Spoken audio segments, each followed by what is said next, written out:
Hey YouTube, welcome to another episode of News in 2 Minutes, bringing you the news that you need to know every day. Let's begin. Officials are continuing to globalize the war on terror, stating that one British citizen and 2 Americans are believed to be part of the ongoing terror attack and hostage situation at the Westgate shopping mall in Kenya. Large protests have broken out in Sudan after the country's government nearly doubled the price of fuel and natural gas used for cooking in a desperate bid to save itself from insolvency. Comet Ison has been captured and placed into motion at the University of Nerino Observatory in Colombia, where it is traveling toward the sun at more than 72,000 miles per hour. The comet does appear to brighten in the latest images that we're seeing, however we're waiting on further captures to determine whether the brightening is caused by optics or an actual increase in illumination.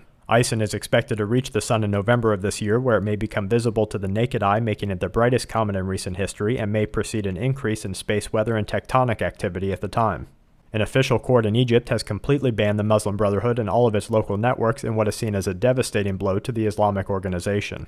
Thousands of Pakistanis have taken to the streets to protest the attack of an ancient Christian church on Monday, saying that the government has done little to stop what some see as state-approved terror operations.